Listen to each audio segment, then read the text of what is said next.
विद्युत क्षेत्र की तीव्रता। तो सबसे पहले हम बात करते हैं धनावेशित समतल चादर क्या होती है।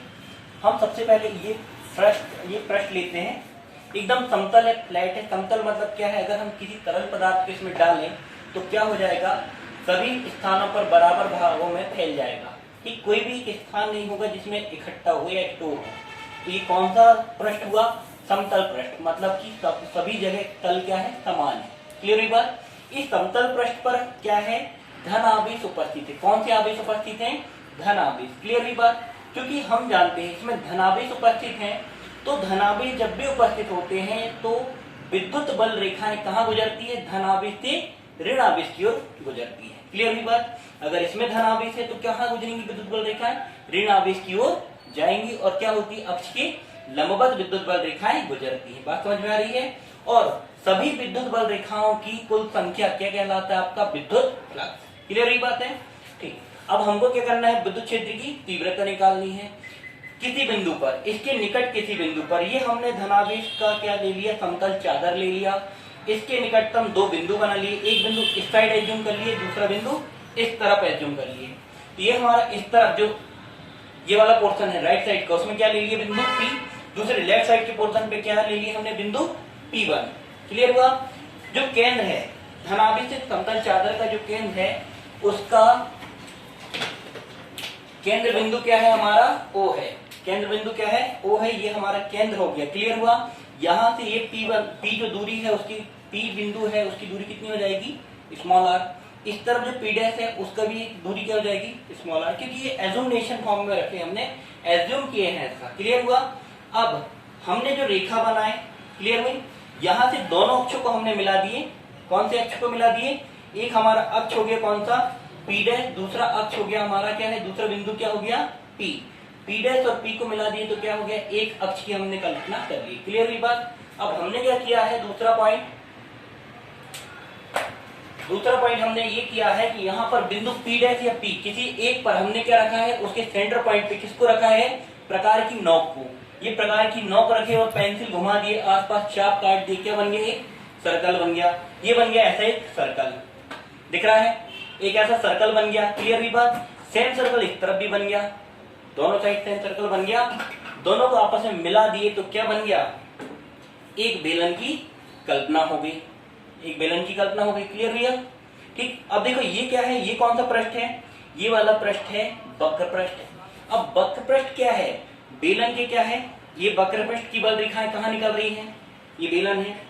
समतल पृष्ठ की बल रेखाएं गुजर रही हैं क्या, अक्ष के लंबवत, और बेलन की क्या गुजर रही हैं, अक्ष के लंबवत। क्लियर हुई बात है। अब अक्ष के लंबवत ये भी गुजरी, इसके अक्ष के लंबवत ये गुजरी, दोनों के बीच कितने डिग्री कोण बन रहा है, 90 डिग्री का। क्लियर हुई बात। हम जानते हैं विद्युत फ्लक्स क्या होता है, E ds cos थीटा, जहां पर ds क्या है, क्षेत्रफल है, जिस भी एरिया से क्या गुजर रही है, विद्युत बल रेखाएं गुजर रही हैं। ठीक, तो यहाँ पर cos थीटा का मान कितना हो जाएगा, 90 डिग्री। जैसे ही 90 डिग्री होगा तो समतल पृष्ठ से जैसे गुजारोगे आप फाई E3 cos 90 की वैल्यू कितनी हो जाएगी, 0। अब आपके पास दो ही पृष्ठ बचे जिनमें से क्या गुजरने वाला है, विद्युत फ्लक्स निकलने वाला है। वो कौन कौन से पृष्ठ हैं, एक ये वाला पृष्ठ है और दूसरा पृष्ठ कौन सा है, ये वाला। दोनों ही आपस में क्या है, बराबर है, और दोनों ही क्या है, वृत्तीय अवस्था में। कौन सी अवस्था में है, वृत्तीय। तो वृत्त का क्या निकाल लेंगे हम, क्षेत्रफल। तो एरिया वहां से वृत्त का क्षेत्रफल हो गया। इनमें कौन सी तीव्रता कार्य कर रही है, इनमें भी इलेक्ट्रिसिटी कौन सी कार्य कर रही है, ई ही कार्य कर रही है। कौन सी विद्युत क्षेत्र की तीव्रता, ई कार्य कर रही है। समझ में आया।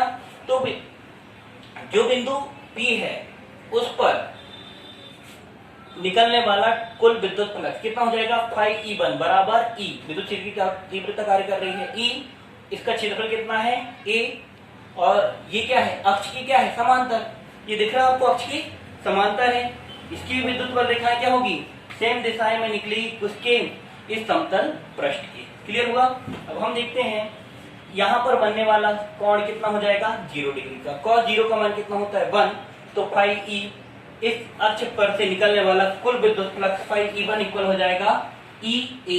cos 0 का मान हो गया 1, तो टोटल कितना हो जाएगा, फाई E1 बराबर EA। सेम इसी के प्रकार फाई E2 किस वाले पॉइंट पर, इस वाले पॉइंट पर, इस वृत्त पर से निकलने वाला कुल विद्युत फ्लक्स फाई E2 बराबर हो जाएगा EA।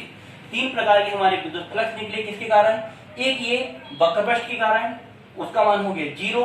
दूसरा ये वाले वृत्ति पृष्ठ के कारण उसका मान हो गया EA, तीसरा निकला है वृत्ति पृष्ठ के कारण उसका मान प्रति कितना हो गया EA।